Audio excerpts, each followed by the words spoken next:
এই স্লোগান যখন বাংলার ঘরে ঘরে উঠবে, বাংলার তরুণ দামাল ছেলেরা যখন এই স্লোগান নিয়ে ঢাকায় হাজির হয়ে যাবে, সেদিনই এই দেশে নতুন বিপ্লব সৃষ্টি হবে, সব কিছু বাতিল হয়ে যাবে, শুধু কোরআন এবং সুন্নাহ থাকবে। ইসলাম প্রতিষ্ঠা হবে ইসলামী তরিকায়, ইসলাম কোন ইহুদি ছাড়া তরিকায় প্রতিষ্ঠা হতে পারে না। সংগঠন থাকে বা না থাকুক, আমি আহলে হাদিস আন্দোলন বাংলাদেশ দল বৃদ্ধির আন্দোলন নয়, দল কমানোর আন্দোলন।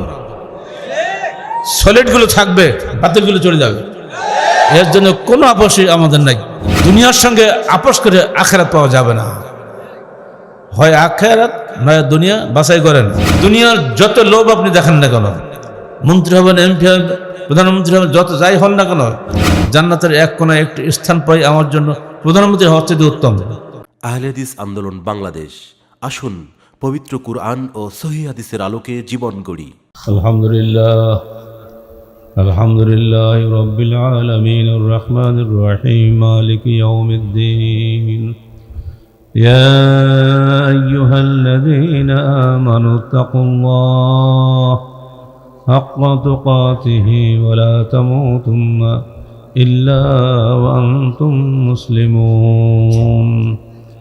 يا أيها الناس اتقوا ربكم الذي خلقكم من نفس واحدة وخلق منها زوجها وبث منهما رجالا كثيرا ونساء واتقوا الله الذي تساءلون به والأرحام إن الله كان عليكم رقيبا يا أيها الذين آمنوا اتقوا الله وقولوا قولا سديدا يصلح لكم أعمالكم ويغفر لكم ذنوبكم ومن يطع الله ورسوله فقد فاز فوزا عظيما।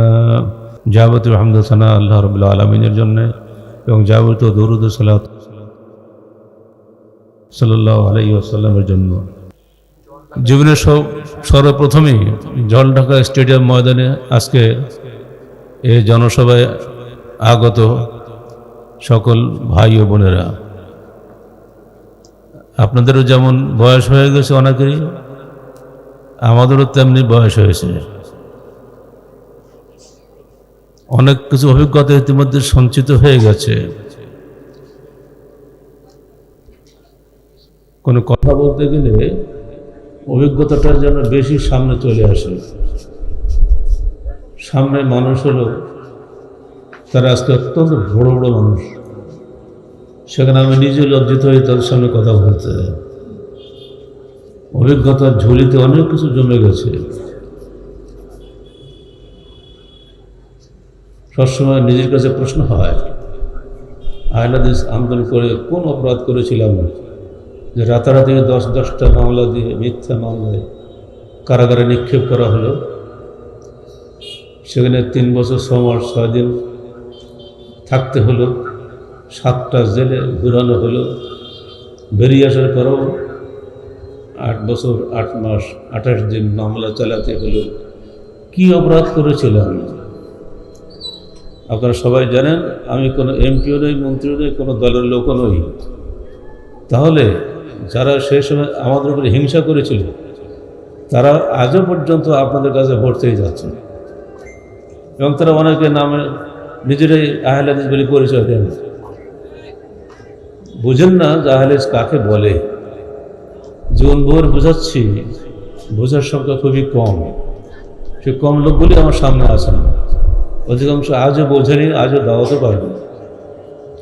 ইতিমধ্যে লেখার সমৃদ্ধিশালী হয়েছে, প্রায় 74টা বই বেরিয়ে গেছে, আরও কয়েকটা বই বেরোনোর পথে, কিন্তু আমার তো মনে হচ্ছে জীবনে কিছুই করি নাই। যদি করতাম তাহলে এত লোক অজানার মধ্যে থাকতো না। আর বর্তমানে প্রযুক্তির যুগে এইখানে বসে কথা বলে সারা বিশ্ব লোক শুনতে পায়, দেখতে পায়। এখনও যদি কোনো যুবক আমার সামনে এসে বলে স্যার আমাদের তো দাওয়াত দেয়নি, তা আমাদের কিছু বলার নাই। আল্লাহ তাকে দাওয়াত হতে তার তকদিরে আল্লাহ রাখেনি। বন্ধুগণ, আহলে হাদিস একটা মযহাবের নাম নয়, প্রচলিত অর্থে এটা একটি আন্দোলন। আপনার সার্বিক জীবন কোরআন এবং সহিহ হাদিস অনুযায়ী পরিচালিত হবে, এটাই হলো মৌলিক বক্তব্য এই আন্দোলনের। আমি ওঠার আগেই একটু আগে ডক্টর সাখাওয়াত যেটা বললেন, শুধু সালাতের ক্ষেত্রে আবেদন করার নামে আহলে হাদিস নয়, ব্যবসায়ের ক্ষেত্রে, রাজনীতির ক্ষেত্রে, অর্থনীতির ক্ষেত্রে, সার্বিক ক্ষেত্রে আপনি আপনার জীবনটা চালাবেন কোরআন এবং হাদিসের আলোকে, তাহলে আপনি আহলে হাদিস। অর্থাৎ একজন মুসলমানের যা হওয়া আবশ্যক, প্রকৃত আহলে হাদিস যিনি, তিনি প্রকৃত মুসলমানও তিনি। আল্লাহ পাক বলছেন তার রসুলকে, কুল, তুমি জনগণকে বলে দাও, লা আকুলু লাকুম ইনদি খাজাইনুল্লাহ, আমি তোমাদের কাছে আসেনি এটা বলার জন্য যে আমার কাছে আল্লাহর ধনভাণ্ডার রয়েছে, আমার দলভুক্ত হলে তোমরা বহু টাকা পয়সা পাবা। যদি মানুষের চরিত্র দেখেন না, আপনার দল করব এত টাকা লাগবে, মিছিল করব 1 ঘন্টা মিছিল করবো এত টাকা পাইবা।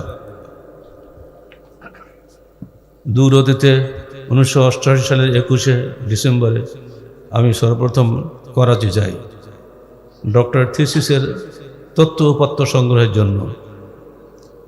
23 জন বাঙালি ছাত্র ওয়েস্ট বেঙ্গল এবং ইস্ট বেঙ্গলের, তারা আমাকে এয়ারপোর্টে রিসিভ করে।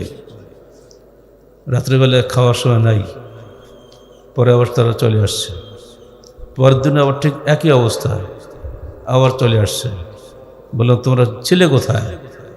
তো স্যার আপনার সঙ্গে বলতে ভয় হয়, তবু বলতে হবে, বলো তো ব্যাপারটা কি? স্যার গত রাত্রে মুসলিম লীগের মিছিল করেছিলাম, পার হেড 400 টাকা পেয়েছিলাম।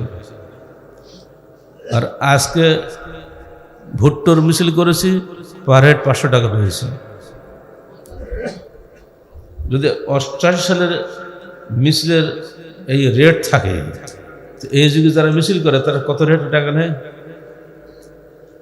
আজকে যে আপনার দলে মিছিল করছে, কাল সে আর এক দলে মিছিল করবে। অথচ এইটা দেখেই আপনি ধারণা করে নিচ্ছেন আমি এত ভোট পাবো। মানুষের মত যখন সময় পরিবর্তন হয়, সত্য কখনো মিথ্যা হয় না, মিথ্যা কখনো সত্য হয় না। আল্লাহর কালাম অপরিবর্তনীয়, চিরদিনের জন্য এটা হক। কুলিল হাক্কু মির রাব্বিকুম ফামান শাআ ফালিউমিন ওয়া মান শাআ ফালিয়াকফুর। তুমি বলে দাও জনগণকে, হক আসে তোমার প্রতিপালকের পক্ষ থেকে, যে ইচ্ছা করে সে বিশ্বাস করুক, ইচ্ছা করে সে অস্বীকার করুক, কিছুই যায় আসে না। হক হলো আল্লাহ প্রেরিত সত্যের নাম, যে হক নিহিত রয়েছে সেটা পবিত্র কোরআন ও সহিহ হাদিসের মধ্যে। নবী আর আসবেন না, তিনি এসে গেছেন শেষ নবী। কিন্তু আমরা জলঢাকায় দেখলাম কাদিয়ানী নবীও আসে, এখানে ওরসে সুলাইমানিও হচ্ছে, এখানে আবার আকাবেরদের বিশাল সম্মেলন হলো, ইস্তেমা নাম দেয়, আকাবের বুজারি ধপ। নবী রসুল আলেম আলমা কোনো ব্যাপার নেই, আকাবের যা বলছে তাই। সারা জীবন শেখাচ্ছে 4 কুরসি 4 ফরজ, 4 মযহাব 4 ফরজ, এর বাইরে তারা কিছুই জানে না। এই 6 উসুলের বয়ান দিয়ে সারা দেশের মানুষকে পাগল করে দিচ্ছে। অথচ বুখারী শরীফ, মুসলিম শরীফ, সহিহ হাদিসের আলোকে সারা জীবন ঘুরেও সালাতটা আদায় করতে শিখল না। বাংলার মানুষের এই দুর্দশা সবাইকে দেখতে হচ্ছে। যারা চিন্তাশীল তারা দিন দিন ভারাক্রান্ত হয়ে যাচ্ছে, কি হবে জাতির। আর এই জন্য আল্লাহ রসুল মক্কা থাকতে পারেননি, অবশেষে তাকে হিজরত করতে হয়েছিল মদিনায়। কেউ নিজের জন্মস্থান ছাড়তে চায় না। যখন তিনি বেরিয়ে যাচ্ছেন, বারবার তাকাচ্ছেন মক্কার দিকে, আল্লাহ পাক আয়াত নাযিল করলেন, কাদ নারা তাকাল্লুবা ওয়াজহিকা, আমি বারবার দেখছি তুমি যে বারবার তাকাচ্ছ মক্কার দিকে, আমি বারবার দেখছি। হ্যাঁ সত্য, তুমি ফিরে আসবে তোমার স্বদেশে। 8 বছর পরে তিনি ফিরে এলেন মক্কায় বিজয়ীর বেশে। কি অপরাধ তিনি করেছিলেন জাতির কাছে? জাতি যে সত্য মিথ্যা পার্থক্য বোঝে না, আবু জাহেল আবু লাহাবরা যা বলে তাই তারা বিশ্বাস করে, কিন্তু উনি যেটা বলেন তা তারা বিশ্বাস করে না। উনি বলেন তোমরা বলো কুলু লা ইলাহা ইল্লাল্লাহ তুফলিহু, তোমরা বলো আল্লাহ এক, তাহলে তোমরা বিজয়ী হবে। ওরা চাচা বলছে লা তুতিউহু ফাইন্নাহু সাবিহি কাযাব, তোমরা এর আনুগত্য করো না, কারণ ও ধর্মত্যাগী এবং সে মহামিথ্যাবাদী। বলো নাউযুবিল্লাহি মিন যালিক। চাচা আর ভাতিজার স্বাধীনতা সেই সংগ্রাম আজকেও আহলে হাদিস ও অন্য আহলে হাদিসের মধ্যে একই সংগ্রাম চলছে। আহলে হাদিস আন্দোলন বলছে প্রচলিত রাজনীতি অর্থনীতি কোনোটাই মানুষের জন্য কল্যাণকর নয়। প্রচলিত রাজনীতি ইহুদি নাসারাদের রাজনীতি। এখানে পুঁটি মাছ আর ইলিশ মাছের দর এক। গোবুচন্দ্রের গল্প ছোটবেলায় পড়েছিলাম, আপনারা নিশ্চয়ই অনেকে পড়েছেন। একটা ভোটের মূল্য সমান। আমাদের জলসার সভাপতির ভোটের যে মূল্য, এখন মাইক ম্যানের ভোটের সেই মূল্য কি হবে? কিন্তু ভোটের বাক্স গেলে এক, কোনো পার্থক্য নাই। যেখানে ভালো মন্দ তারতম্য বোঝার কোনো ক্ষমতা নাই, সেই ভোটে আপনি হলেন মহান নেতা। না, এটা কখনই নেতৃত্ব নির্বাচনের ইসলামী তরিকা নয়। এই তরিকাতে ফিরিয়ে আনতে গিয়ে আমাদের জীবনের উপর দিয়ে চলে গেছে কারাগারে লৌহ কপাটের মধ্যে। আজও পর্যন্ত ভুলতে পারি না, সেখানে কষ্টের কথা। কিন্তু না, আমরা পাগলের মতো ছুটে চলেছি। আমার সামনে আপনাদের এখানকার দুটো যুবক আমাকে বলল, স্যার আমরা কোন আহলে যুব সংঘের দাওয়াত পাইনি। আমাদের রক্তদান সংস্থা আছে, মাদক মুক্ত রক্তদান, সুস্থ করবে জাতির প্রাণ, এই স্লোগান নিয়ে 2017 সালে আল আউন রক্তদান সংস্থা সৃষ্টি হয়েছিল। সমস্ত রক্তদান সংস্থার ব্লাড নিয়ে রেখে দেয় ফ্রিজে, আর আমাদেরকে বলা হয় এক একটা ডোনার এক একটা জীবন্ত ব্লাড ব্যাংক। যখন আপনার ব্লাডের দরকার হবে তিনি লিল্লাহ যাবেন, কোনো পয়সা নেবেন না। হ্যাঁ, আপনি তাকে যাতায়াত খরচ দিতে পারেন বা একটা গুল্লুগাছ খাওয়াতে পারেন। ডাইরেক্ট ব্লাডটা যখন আপনার দেহে ঢুকবে, ওর যে তেজ থাকবে, ওই ব্লাডটা ইয়েতে রাখলে, ফ্রিজে রাখলে সেই তেজ থাকবে? কমে যাবে না? এইটাই আমাদের চিন্তাধারা। এর মাধ্যমে 6 থেকে 7 হাজারের মতন রোগী এ পর্যন্ত আলহামদুলিল্লাহ তারা সেবা পেয়েছে।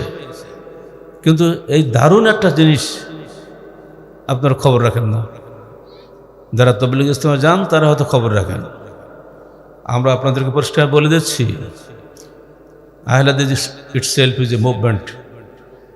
এটা একটা আন্দোলনের নাম। It is never a school of thought. এটা কোনো মতবাদের নাম নয়, এটা একটা পথের নাম।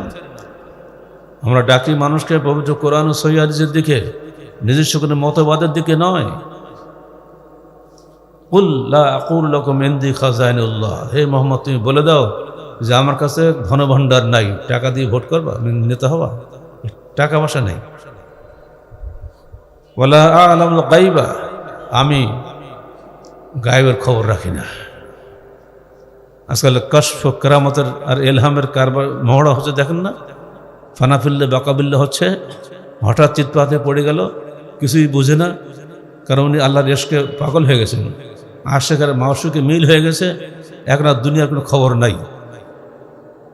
যুবক পীর আর যুবতী নারী মুরিদ আত্মায় আত্মায় মিলে পরমাত্মার মধ্যে মিলে হয়ে ফানাফিল্লা হয়ে গেল।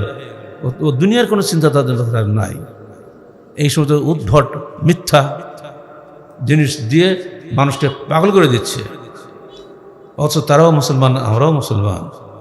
এই ভুল থেকে মানুষকে সাবধান করতে গেলে অটোমেটিক একদল লোক খেপে যাবে, এবং তারা খেপেই যাচ্ছে। যতই খেপে যাক, আমাদের কথা বলেই যেতে হবে। আল্লাহ রসুল বলেছেন মার খেয়েছেন, আমাদেরকে বলতে হচ্ছে মার খেতে হবে, কিন্তু কখনোই সত্য থেকে পিছিয়ে আসা যাবে না। যদি আপনি সত্য থেকে পিছিয়ে আসেন, আপনি নিজেকে দয়া করে আহলে হাদিস বলবেন না। আহলে হাদিস বলার জন্য আগে যোগ্য মানুষ হতে হবে। ভীরু কাপুরুষ কখনোই আহলে হাদিস হয় না। কথায় কথায় আপনাকে কথায় প্রতিটি কথা থাকতে হবে পিছনে কোরআন এবং হাদিসের সহিহ দলিল থাকতে হবে। শুধু রফাদান করি আপনি জান্নাতে চলে যাবেন, তাহলে তো অত কষ্ট করা লাগবে না। বন্ধুরা আমার, হাল ইয়াস্তাবিল আমা ওয়াল বাসীর, আল্লাহ পাক বলছেন অন্ধ এবং চক্ষুষ্মান কি কখনো সমান হয়? আফালা তাতাফাক্কারুন, তোমরা কি চিন্তা গবেষণা করবে না? মক্কায় এই আয়াত নাজিল হয়েছে যখন তিনি নির্যাতিত একজন মানুষ। এই আয়াত যখন নাজিল হচ্ছিল তখন তিনি একজন নির্যাতিত মানুষ। একদিন মা ফাতেমা বলছে, হালদা রসুল, আব্বা ওরা মিটিং করেছে যে আজকে রাত্রে ওরা তোমাকে মেরে ফেলবে, তুমি আজকে বাড়িতে বেরো না। তাই নাকি? আচ্ছা। উনি কাপড় পরিয়ে সোজা বেরিয়ে চলে গেলেন কাবা ঘরের দিকে। মারতে আসলো আবু জাহাল, কিন্তু আবু জাহাল কাছে এসে পিছিয়ে চলে গেল। আবু জাহালকে যারা পাঠিয়েছিল ও দলবল, কি নেতা তুমি, এত সাহসী, ফিরে আসলে কেন? ওরে বাপরে বাপ, যখন কাছে গেছি দেখলাম যে বড় একটা সিংহ হা করে আমাকে খেতে আসতেছে, আমি ওই দিকে পিছিয়ে মেরেছি দৌড়। সত্যকে আল্লাহ পাক এমনি করে রক্ষা করে। যারা আমাদের সিরাত রসুল পড়েন তারা এসব ঘটনাগুলো দেখবেন, পাবেন সব সেখানে। এগুলো কারাগারে বসে বসে আমার লেখা, তার জীবনে কীভাবে আল্লাহ তাকে বাঁচিয়েছেন। এমন করে বহুবার আল্লাহ পাক আমাদেরকেও বাঁচিয়েছেন। এই করে করে আস্তে আস্তে ইতিমধ্যে বয়স ৭৭ হয়ে গেছে, টেরই পাইনি যে কোন দিকে এত বয়স চলে গেল। এরপরও যতদিন বেঁচে আছি আমাদেরকে দাওয়াত দিয়েই যেতে হবে। সেই দাওয়াতের ময়দানে আজকে আপনাদের কাছে এসেছি। আপনার কি কোরআন এবং হাদিসের চাইতে পৃথিবীর অন্য কোনো কিছুকে মূল্যবান মনে করেন? আপনার জীবনের লক্ষ্য কি দুনিয়া না আখেরাত? মৃত্যু অবশ্যই হবে এটা বিশ্বাস করেন? মৃত্যুর পরবর্তী জীবন আছে এটা বিশ্বাস করেন? মৃত্যুর পরবর্তী জীবনে জান্নাত আর জাহান্নাম আছে এটাকে বিশ্বাস করেন? সেখানে কোরআন এবং সহিহ হাদিস ছাড়া আর কোনো কিছুই কি আপনার কাজে লাগবে? সেই দিকে যদি আপনাকে আমরা দাওয়াত দেই তাহলে আপনি কি আমার উপর নারাজ হবেন? প্রশ্নই ওঠে না। যদি নারাজ হন আপনি আপনার জান্নাতে চলে যান, আমার কোনো আপত্তি নাই। কিন্তু আমরা বলি দুনিয়ার যত লোভ আপনি দেখেন না কেন, মন্ত্রী হবেন, এমপি হবেন, প্রধানমন্ত্রী হবেন, যত যাই হন না কেন, জান্নাতের একজন এক টুকরার সামান্য একজন খাদেম হওয়া আমার জন্য, জান্নাতের এক কোনায় একটু স্থান পাই আমার জন্য প্রধানমন্ত্রী হওয়ার চেয়ে উত্তম। আজকে কোথায় 16 বছরের সে দাপুটি প্রধানমন্ত্রী আজকে কোথায়? 16 বছরের এইসব নেতার আজকে কোথায়? এমপির দল কোথায় গেল? কারো পাত্তা নেই কেন? তারা কি কোনো স্বপ্ন ধারণা করেছিল তার ক্ষমতা চলে যাব? আল্লাহ কি বলেননি তুইজ্জু মান তাশাউ ওয়া তুযিল্লু মান তাশাউ বিয়াদিকাল খায়র? আল্লাহ যাকে চান তাকে ক্ষমতা দেন, যাকে চান তার কাছে ক্ষমতা ছিনিয়ে নেন, যাকে চান তাকে সম্মানিত করেন, যাকে চান তাকে অসম্মানিত করেন, তারই কল্যাণ হাতে। এটা আল্লাহ বলেনি? সবাই জানি আমরা আয়াত, কিন্তু মানি না।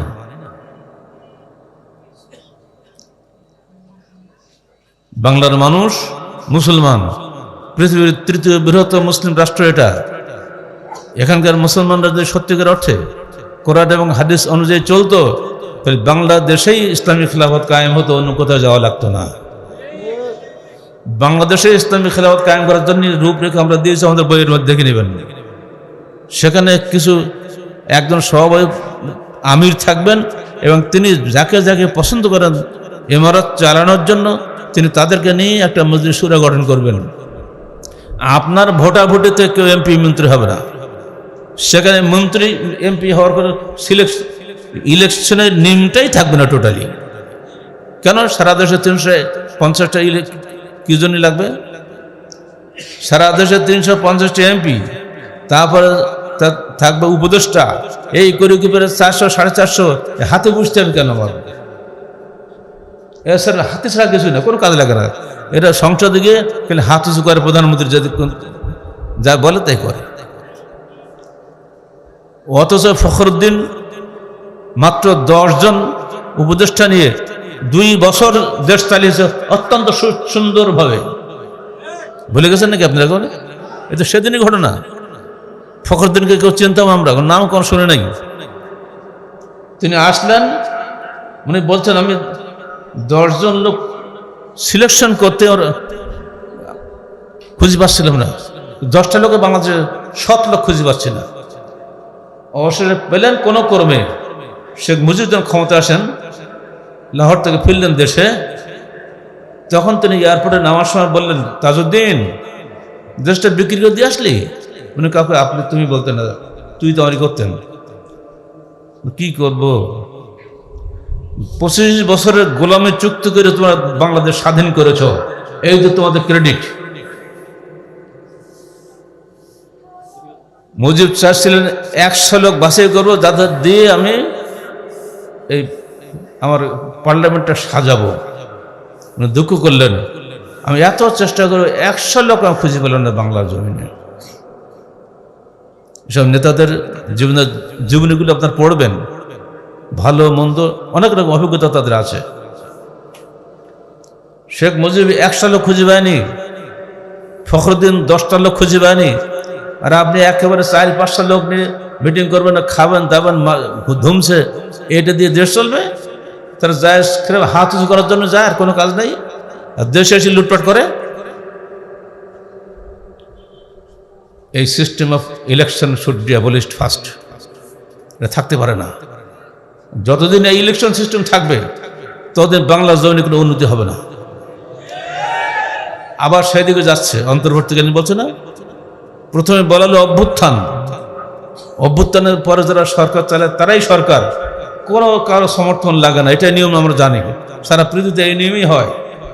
হঠাৎ করে নাম পাল্টে গেল অন্তর্বর্তীকালীন সরকার, আর এখন একদল আসে লেগিয়েছে, কখন তিনি ক্ষমতায় যাবেন সে দিনক্ষণ গুনছেন।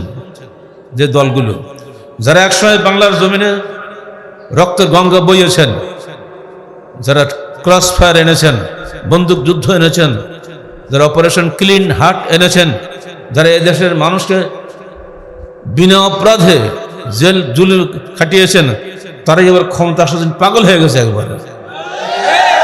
আমি তো ডাইরেক্ট শিকার তাদের অত্যাচারে, জুলুমে। কোশ্চিনকালে এই সমস্ত মানুষগুলিকে আমরা সমর্থন করতে পারি না, অথচ আবার সেটি হতে যাচ্ছে। মানে এরপর যে জুলুম হবে, বিগত সকল জুলুমকে ডিঙিয়ে চলে যাবে। এবার দেখবেন যে জুলুম আসবে সামনে। একটা হাসিনার গাল দিয়ে আপনি মাথা উঠছেন, জি না, ওই সিস্টেম আছে। নেতার পাল্টানো আগে নীতি পাল্টাতে হবে। নেতা তো পরিবর্তন হবে, নেতা তো চিরদিন থাকে না, তাই না? কিন্তু নীতিটা পাল্টাতে হবে, তাহলে ঠিক হবে। বাংলার মানুষ মুসলমান, ইসলামী নীতিতে দেশ চলবে, অন্য কোনো নীতিতে চলতে পারে না। এটা কোন ইহুদি নাসারাদের দেশ নয়, এটা হিন্দুদের দেশ নয়, এটা মুসলমানের দেশ। কোরআন হাদিস বাদ দিয়ে আপনি ইহুদি নাসারাদের পিছু পিছু ঘুরবেন, যারা প্রত্যেকদিন ফিলিস্তিনদের রক্তে গোসল করছে, যারা টনকে টন বোমা ফেলে ফিলিস্তিনের ভাইদেরকে হত্যা করছে, আর তারা এদেশে রাজনীতি শিখাবে। আপনি তাদের শেখানো রাজনীতির পিছনে মানুষকে টানাটানি করবেন, তাদের ভোট দেবেন? সাবধান। আল্লাহ কি বলছে শুনুন, শাফাআতান হাসানাতান ইয়াকুন লাহু কিফলুম মিনহা ওয়া মান ইয়াশফা শাফাআতান সাইয়্যাতান ইয়াকুন লাহু নসিবুম মিনহা। যে ব্যক্তিটি ভালো কাজের সুপারিশ করে, সেই ভালো কাজের একটা অংশ তার আমলনামায় লিখিত হবে। আর যে ব্যক্তি একটা মন্দ কাজের সুপারিশ করে, মন্দ কাজের একটা অংশ তার আমলনামায় লিখিত হবে। আপনি ভোট দিয়ে যাকে এমপি করলেন, সে হচ্ছে সারা জীবনে 5 বছরে যত লুটপাট করেছে, সমস্ত লুটপাটের একটা অংশ আপনার আমলনামায় লেখা হবে। সাবধান, ওদিকে পা বাড়াবেন, এত সহজ মনে করবেন না। ডাকলা চলে গেল, হ্যাঁ, গুন্ডার ভয়, না গেলে মেরে ফেলবে। মরা ভালো, কিন্তু যাওয়া ভালো না।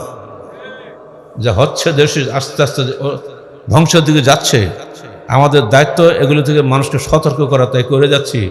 আপনি হয়তো নারাজ হবেন আমাদের উপরে, আপনার নারাজের তোয়াক্কা আমরা করি না।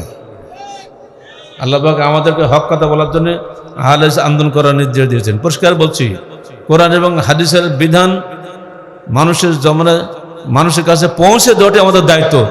আমল করা না করা আপনার দায়িত্ব, এটা আমাদের দায়িত্ব না, তাই না?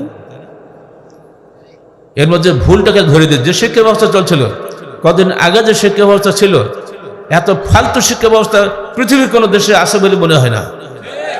ওটা কোনো শিক্ষা ব্যবস্থা না, কুশিক্ষা ব্যবস্থা।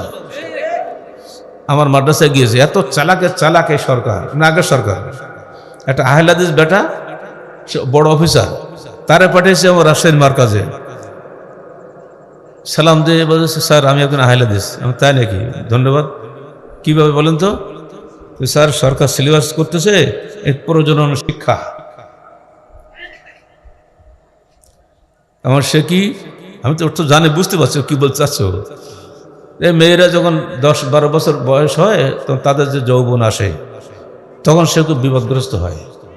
কিভাবে সেই অবস্থাটা ট্যাকেল দিবি এটা তাদের ক্লাসে বুঝিয়ে দিতে হয়। আর 16-17 বছর বয়স ছেলে যাদের হয় তাদের ঠিক একই সমস্যা হয়। এগুলো বুঝিয়ে দিলে ওরা কোনো প্রবলেমে পড়বে না। হ্যালো, আপনার দাদি কি কোনো জায়গায় শিখছিল এটা? আপনার মা কার কাছে শিখছিল? আমাদের মেয়েরাও নিজে নিজে শিখবে, কাউকে শেখানো লাগবে না। তো ক্লাসে গায়ের মহরম ছেলে মেয়ের সামনে রেখে এগুলো শেখাবেন আপনি? ভাগেন এখান থেকে। ওই যে ভাগছে আর আসেনি, পারবেন এই সবার জায়গাতে? যদি আপনার প্রতিষ্ঠানে, স্কুলে বা কলেজে ঢোকে এই ধরনের অফিসাররা, সোজা ঘাট দিয়ে বের করে দেবেন। তোমার বাড়ি তুমি যাও, আমার বাড়ি আমি থাকি। প্রজনন শিক্ষা দিচ্ছিস তোমরা না? ভাগ্যিস এরা বাতিল করে দিয়েছে। সৌভাগ্য যে ধন্যবাদ দিচ্ছে এই বেচারাদের। এরা ছেলেপিলি, একটু ছেলেপিলি সহ 18 বছর, 20 বছর, 22 বছর কি বয়স, তাই না? এরা কি কোন জানতো যে আমরা দেশের নেতা হব? ওরা নেতা হওয়ার জন্য করেনি, জুলুম থেকে বাঁচার জন্য বিপ্লব করেছে তারা। আর সেই বিপ্লবী সরকারি সরকার হবে, আর কোনো ইলেকশনের প্রয়োজন নাই। ওরা পারলে আমাদের ডেকে নিয়ে উপদেশ নেবে, কিন্তু তাদেরকে পাল্টানোর কোনো দরকারই নেই। সেই ঘুরে ফিরে আবার সেই গর্তে, আল কারিয়া তো মালকারিয়া, মাটা মালকারিয়া। আমার খুঁজে পায় না। আমার একটা উস্তাদ বলছিল যে 1 মাস ধরে শেখাই পারলাম না। সে বলে আল ঘেরাতে মাল ঘেরা, ঘুরে ফিরে ওই ঘেরা। ওর ব্রেন ঢুকলে না কর, ইয়ে তো আসে না, কি করবে? তা আমাদের বাংলাদেশের জমিনে অবস্থা হচ্ছে ঘুরে ফিরে ওই ঘেরা। তার মানে আমেরিকার সঙ্গে গলাগলি। ছবি দেখছিলেন? ছবি দেখেন আপনারা? আমেরিকায় গেল, কার সাথে গলাগলি করলো? কে করলো বলতে পারেন? হ্যাঁ, এটা আল্লাহর বান্দারা সব। সারাদিন রাত টিভি আর মোবাইল নিয়ে পড়ে থাকেন, বলতে পারেন না? ওই যে গলাগলি, ওই গলাগলির সুসংবাদ হচ্ছে ইলেকশন, অন্তর্বর্তীকালীন সরকার, আর কিছু না। একটা প্রবাদ আছে, আমেরিকা যার বন্ধু তার আর কোনো শত্রু লাগে না। এখন তো বুঝতে পারলেন বলেন? সেই বন্ধুর সাথে গলাগলি করে এসে যারা দেশে শান্তির কথা বলে তারা নিজেরাই অশান্তির নায়ক। সাবধান বাংলার মানুষ। তসলিমা নাসরিন বলে একটা মহিলা, সে কোরআন পরিবর্তনের দাবি করেছিল না? তার বিরুদ্ধে সম্মিলিত সংগ্রাম পরিষদের ডাকে ঢাকায় বিরাট মিছিল হয়েছিল। আমি তার 2 দিন আগ পর্যন্ত ছিলাম আমাদের বগুড়া সম্মেলনে। ওখানে আমাকে একজন কাগজ দেখিয়ে বললো, স্যার, যুব সংঘের সভাপতি, এই ঢাকায় এতটা সম্মান হচ্ছে, এত বদমাশ নষ্ট মহিলার বিরুদ্ধে, আমরা যাব না? দেখুন কদিন টাইম আছে? স্যার মাত্র 2 দিন টাইম রয়েছে, পারবা? হ্যাঁ স্যার, হুকুম দিলে সব পারবো। আপনি চিন্তা করতে পারবেন না, মাত্র 2 দিনের মধ্যেই 64টা বড় বড় বাস ফিল আপ হয়ে চলে গেল ঢাকায়। এই আহলে ছেলেরা। মাওলানা মহিউদ্দিন খান মাসিক মদিনার সম্পাদক ছিলেন, মারা গেছেন, আল্লাহ তাকে জান্নাত নসিব করুন। উনি বলছেন, কি হাসান, এত বিশাল লাইন, এ কি ব্যাপার, বাসের লাইন কি, কেন? চাচা, এত 2 দিন পরে যে সম্মেলন হচ্ছে সেখানে যাওয়ার জন্য সে এসছে। উনি আশ্চর্য হয়ে গেলেন। চাচা, আমাদের স্যারের একটু সময় দেওয়া যাবে? দেব মানে? উনি তো সবচেয়ে বড় নেতা। 2 দিনের অর্ডারে 64টা গাড়ি নিয়ে চলে আসছে এখানে। সে কি কেমন নেতা তা আমি বুঝতে পারছি। উনি বারবার চেষ্টা করলেন, মঞ্চে উঠছেন, নামছেন, রাগের চোটে অস্থির হয়ে যাচ্ছেন। পীর সাহেবরা আমাকে সময় দিচ্ছেন না। নামের আগে আহলে হাদিস আছে যে, আহলে হাদিস নামটা এত অ্যালার্জি কেন? ওরসে সুলাইমানে তুমি অ্যালার্জি নাই? কি একটা ইস্তেমা হলো, তাতে অ্যালার্জি নাই? আবার আপনাদের কত কিছু আজকে আশ্চর্য, রাস্তা 3টা দেখলাম, কোনোটা অ্যালার্জি নাই। অ্যালার্জি খেলে আহলে হাদিসে বলে অ্যালার্জি? খালি নামটা দেখে না, মানে টাইম দেবে না তা বলছে না, আবার দিচ্ছেও না। অবশ্যই মাগরিবের সামান্য আগে উনি একবার রাগে অস্থির হয়ে যাচ্ছে বলা শুরু করলেন। তখন আমাকে একটু সময় দিলেন। আমি মঞ্চে উঠে 2 মিনিটের মধ্যে খালি নাহামাদু বলেই বক্তৃতা শুরু করে দিয়েছি। পীর সাহেবদের প্রশংসা করা হয়নি, ও তো আমাদের মুখে আসেই না। তাতেই আমার এক বন্ধু, মানে নামও বলতে পারি, মারা গেছে বেচারা, কি বলি আর এখন, 1 মিনিট হয়নি বক্তৃতা, ঘাট ধরে চাপতে শুরু করছে, বসেন বসেন। মাত্র 2 মিনিট 10 সেকেন্ডের ভাষণ দিয়েছিলাম সেদিন। তার মধ্যেই বলেছিলাম আমাদের সংগ্রাম সেদিন শেষ হবে যেদিন ওই জাতীয়, আমাদের যে ওই জাতীয় সংসদে পবিত্র কোরআন ও সহিহ হাদিসের আলোকে আইন ও সংবিধান রচিত হবে।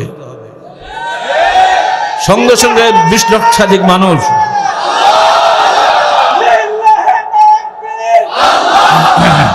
সকল বিধান বাতিল করা, ওহির বিধান কায়েম করা, সকল বিধান বাতিল করা, ওহির বিধান কায়েম করা, মুক্তি রাখই পর দাওয়াত রাখো রাখো।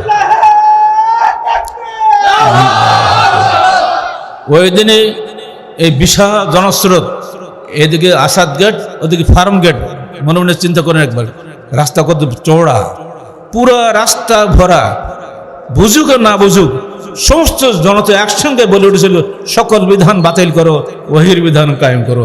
ওই দিনে সে স্লোগানটাই কিন্তু আজকে আপনার মুখ দিয়ে বের হলো। এই স্লোগান যখন বাংলার ঘরে ঘরে উঠবে, বাংলার তরুণ দামাল ছেলেরা যখন এই স্লোগান নিয়ে ঢাকায় হাজির হয়ে যাবে, সেদিনই এই দেশের নতুন বিপ্লব সৃষ্টি হবে। সব কিছু বাতিল হয়ে যাবে, শুধু কোরআন এবং সুন্নাহ থাকবে। সকল বিধান বাতিল হয়ে যাবে সেদিন। সে আমেরিকা তাকিয়ে তাকিয়ে দেখবে, হায় হলোটা কি, এত গলাগলি করলাম, কোনো লাভ তো হলো না। ইন্ডিয়া তাকিয়ে তাকিয়ে দেখবে, আরে ফারাক্কা বাংলাম শুকিয়ে এবং ডুবিয়ে মসজিদ, তাও তো কোনো কাজ হলো না। বাংলার দামাল ছেলেরা একবার যদি আল্লাহর জন্য পথ নেমে যায়, আল্লাহর পক্ষ থেকে আল্লাহর ফেরেশতারা নাজিল হয়ে যাবে দেশে, এদেরকে কেউ ঠেকাতে পারবে না সেদিন। নীলফামারীর যুবকদের বলে যাচ্ছি, আর আশা হবে কিনা জানি না, তোমরা সেদিনের অপেক্ষায় থেকো না, চেষ্টা চালিয়ে যাও কিভাবে করতে হবে। তোমাদের উপর দায়িত্ব দিয়ে গেলে আগামীতে অবশ্যই অবশ্যই অবশ্যই পবিত্র কোরআন ও সহিহ হাদিসের সার্বভৌমত্ব প্রতিষ্ঠা করতে হবে। গণতন্ত্রের 2টা শিরিক আছে। 1 নম্বর শিরিক, এখানে বলে জনগণের সার্বভৌম ক্ষমতার উৎস, অথচ সার্বভৌম ক্ষমতার মালিক কে? গণতন্ত্রের 2 নম্বর শিরিক হলো অধিকাংশ রায় চূড়ান্ত, অধিকাংশ এমপি যেটা বলে সে রায়, সেটা আইন হবে। ইসলাম কি বলে? ওহির বিধানে চূড়ান্ত। ওহি বলছে সুদ হারাম, আর গণতন্ত্র বলছে বিশ্ব চলছে সুদে, সুদ ছাড়া চলবো কি করে, অতএব সুদটা আমাদের চলুক, পরে আস্তে আস্তে দেখা যাবে। যত ইসলামী দল ভোট নিচ্ছে, এদের আমলেও এর 15 বছর ক্ষমতা ছিল, কিছুই করতে পারেনি, সুদের বিরুদ্ধে একটা বিল পর্যন্ত তুলতে পারে নাই। তারা আবার ময়দানে এসেছে, ওই একই কথাই বলছে। আমার কাছে পর্যন্ত গিয়েছিল, ভাই আর ধোকা দেবেন কতদিন, ইসলাম প্রতিষ্ঠা হবে ইসলামী তরিকায়, ইসলাম কোন ইহুদি ছাড়া তরিকায় প্রতিষ্ঠা হতে পারে না। অতএব যে কোনো মূল্যে পবিত্র কোরআন ও সহিহ হাদিসের আলোকে জীবন গড়ার জন্য প্রতিজ্ঞাবদ্ধ হন। ইনশাআল্লাহ আল্লাহর পক্ষ থেকে আপনার জন্য মদদ নাজিল হবে। অত হিসাব করা যাবে না যে কি হবে, ডাইনে কি বামে কি, অত ভাবনা চিন্তা করে কাজ করা যাবে না। শুধু জান্নাতের পাগল কিছু ছেলে জান্নাতের স্বার্থে বাংলার ময়দানে স্লোগান দিয়ে ঝাঁপিয়ে পড়বে। আসুন এ মানুষ পবিত্র কোরআন ও সহিহ হাদিসের আলোকে জীবন গড়ি, সকল বিধান বাতিল করো, ওহির বিধান কায়েম করো। সেটা এইটা বলি যখন বের হয়ে যায়, বাংলার চেহারা পরিবর্তন হয়ে যাবে ইনশাআল্লাহ। সবসময় 3টা জিনিস মধ্যে রাখবেন। 3টা জিনিস মানুষকে জাহান্নাম থেকে নাজাত দেয়, আর 3টা জিনিস মানুষকে ধ্বংস করে। 1 নম্বর হলো এই যে তাকওয়াল্লাহ ফিস সিররি ওয়াল আলানিয়া, আল্লাহকে ভয় করুন গোপনে এবং প্রকাশ্যে। আমরা যখন সিয়াম রাখি, গোপনে কেউ কেউ পানি খাই, কেন খাই না? আল্লাহর ভয়, তাই না? কিন্তু অন্য করে যখন ব্যবসা করতে বসি, তখন ভেজাল মিশাই, তখন কি আল্লাহকে ভয় করি? তাহলে কেমন হলো? ওখানে আল্লাহ দেখতে পায় না? এমনি করে আপনি নিজেকে দিয়ে নিজে বিচার করেন। প্রকাশ্য এবং গোপনের সর্বাবস্থায় যে ব্যক্তি আল্লাহকে ভয় করে, সে অবশ্যই জান্নাতি হবে, সে নাজাত পাবে। 2 নম্বর আল কাওল বিল হক, সত্য কথা বলা সবসময়, খুশিতে না খুশিতে আপনি সবসময় হক কথা বলে যাবেন। হক কথা অনেক সময় মানুষ চেপে রাখে, বলি না জানে কি হয়। 3 নম্বর, আপনি মধ্যবর্তী জীবন যাপন করবেন। অতি বিলাসী জীবন যাপন করতে গিয়ে কোটি কোটি টাকা পাচার করেছেন। আপনার বাড়ি একটা না, একজন মন্ত্রী হিসাব আজকে দিয়েছে তার 650টা বাড়ি, 650টা বাড়ি 365টা একটা বছর হয়। 2 বছর করে যদি ডেলি একদিন করে থাকে, সব বাড়ি থাকতে পারবে ও? এত লোভ তার এখন ধরতে পারেনি। ঢাকার তো বাড়ি আছেই, সিঙ্গাপুরে বাড়ি, সেকেন্ড মালয়েশিয়া বাড়ি, লন্ডনে বাড়ি, সৌদি আরবে বাড়ি, বাড়ি আর বাড়ি। সৌভাগ্য আমার হয়েছিল, আমি রিয়াদে গেলে বাচ্চা ফাহাদের বাড়িতে ছিলাম। এটা আলহামদুলিল্লাহ পড়বেন না? আলহামদুলিল্লাহ না পারি ভালো। কেন জানেন? আমরা এই মোশফেক এই কার বাড়ি, এত হাইফাই বাড়ি? চাষা আমার সৌভাগ্যই আমি এখানে চাকরি করি, বাচ্চার ওই সুইপার গিয়ে বাড়িটা ঝাড়টার দেই, আমার এই চাকরি। এই জন্যে আমার বাড়ির থাকার জায়গা দিয়েছে এই বাড়িতেই, বলে এই বাড়ির মালিক হন আমি, আমি যা রাখতে চাই সেই থাকে। বা তুই তো সবচেয়ে সৌভাগ্যবান, তুই তো বাচ্চা ফাহাদ হয়ে গেছিস। এত বাড়ি থাকবে কোথায়? কিন্তু বাড়ি বানাবে না, গরিবকে সে দেবে না, শুধু নিজে খাবে। গত পরশুদিন আমার কাছে একজন গিয়েছেন ব্যাংকার, দোয়া চাচ্ছেন, স্যার দোয়া করবেন। সিরাত রসুলের এই কি বলে কি কোর্স হচ্ছে আমাদের ছেলেটা করছে, আমি জানি না, তারিখের অ্যাড দেখি। তো আমি সিরাত রসুল পড়ে দারুণভাবে উদ্বুদ্ধ হয়েছি। তো সিরাত বইয়ের লেখক যদি তাকে আমি কখনো দেখিনি, তাই আপনাকে দেখতে আসছি। ধন্যবাদ, বলুন কি খবর? তো আমাকে কার্ডে দেখলাম সর্বনাশ, যে রাজশাহী বিভাগীয় হেড। তা আপনি তো বড় মানুষ, তো আপনি সব সাপ্পা কেন এসব? আল্লাহ রসুলের সিরাত দাঁড়ে বিহীন ছিল, কি বলবে বক্তব্য নিয়ে? আল্লাহ রসুল তার সিরাত কখনো ল্যাংটা পোশাক ছিল, প্যান্ট শার্ট একেবারে কায়দা করা। মনে হয় ফুটবল খেলাতে বেরোচ্ছে, পাল্টান সব, এই চাকরি ছাড়েন। ও আল্লাহ, স্যার বলেন কি, আমি খাবো কি? আমার ছেলেপিলি বলবে কি? বলবে আমার আব্বা পিতৃত্বের দাবি অনুযায়ী আমাদের প্রতিপালন করেনি। তো কি হবে? আপনার ছেলের রুজির দায়িত্ব আপনার না আল্লাহর? চুপ হয়ে গেল সব, এর তো উত্তর নেই।